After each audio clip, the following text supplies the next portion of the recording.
Good morning, students. How are you all? I hope you all are safe.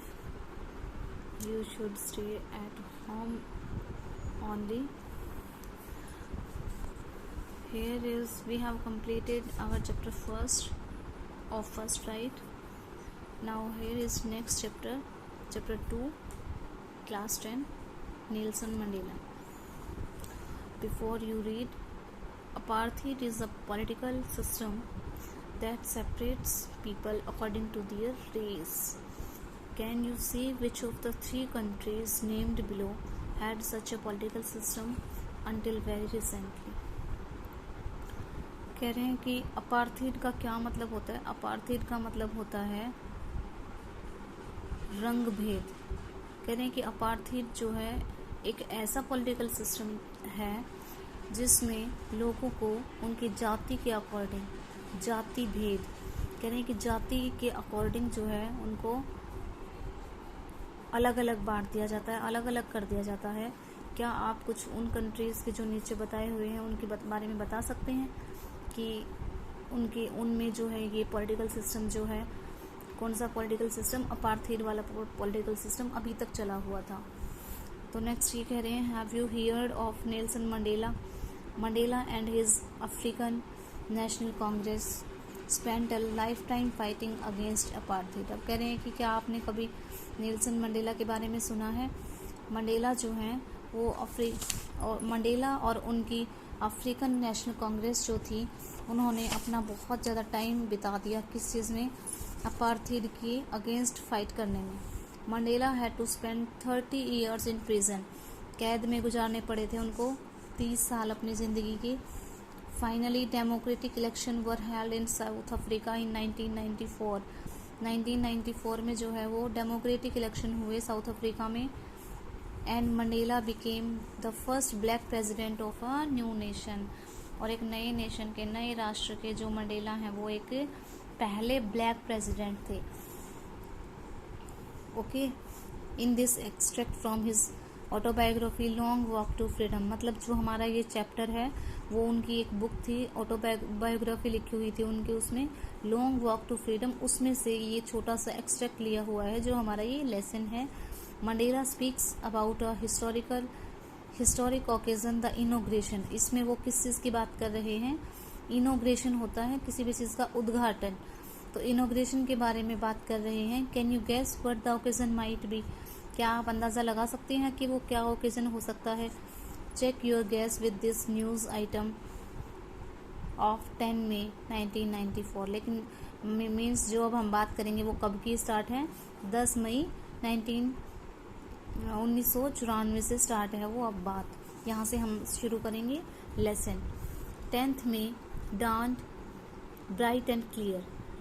ये कह रहे हैं कि 10 मई की जो डांड होता है, सुबह जब तक धूप नहीं निकलती, धूप निकलने से पहले लेकिन दिन निकल जाता है, तो सुबह जो थी वो बहुत ही ज़्यादा ब्राइट और क्लियर थी।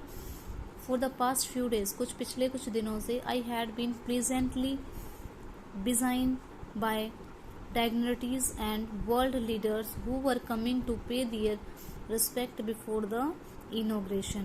अब beside का मतलब यहाँ पे है गिरा हुआ।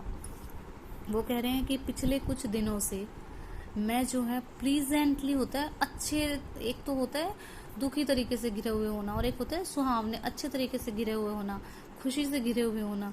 तो वो कह रहे हैं कि मैं प्लीजेंटली घिरा हुआ था by dignities and world leaders who were coming to pay. कह रहे हैं कि किससे?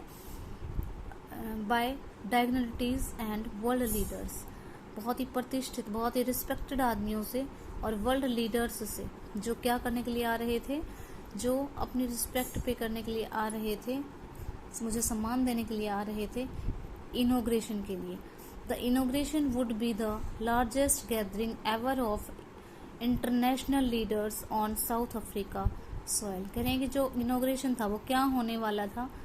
सबसे बड़ी गैदरिंग मतलब बहुत ज़्यादा लोगों का आना, बहुत ज़्यादा लोगों का इकट्ठा हो जाना, बहुत बड़ी गैदरिंग थी ever of international leaders on south Africa soil.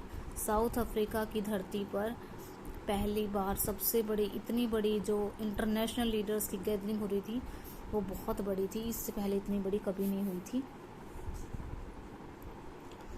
The ceremonies took place in the lovely sandstone amphi theatre. Amphi theatre होता है जिस पे छत नहीं होती, खुला आंगन जो होता है, खुली building means, formed by the union buildings in Pretoria for decade. अब कह रहे हैं कि जो सेरेमनी है कहाँ पर होनी है, वो कहाँ पे होनी थी, एक बहुत ही लवली सैंडस्टोन एम्फी थिएटर में, जो कि कहाँ बना हुआ था, यूनियन बिल्डिंग्स प्रेटोरिया में, यूनियन बिल्डिंग्स ने बनाया था। कहाँ पे, एक खुला एम्फी थिएटर बनाया था, खुली बिल्डिंग जिसकी छत नहीं होती, ऐसे बनाया था।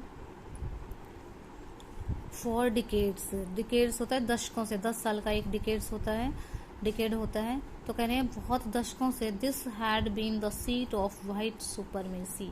अब कह रहे हैं कि बहुत दिनों से, पिछले बहुत दिनों से जो ये जगह थी, कौन सी जगह, जो अब नेल्सन मंडेला को मिल गई है वो वाली जगह, कह रहे हैं कि क्या थी, वाइट सुपरमेसी, अंग्रेजों को ही मिलती थी, अंग्रेजों की सुपरमेसी होती थी, अंग्रेजों के लिए ही होती थी, अंग्रेजों को फर्स्ट मिलती थी, अगर उनको नहीं मिलेगी तो ब्लैक्स को मिलेगी, तो ऐसा था।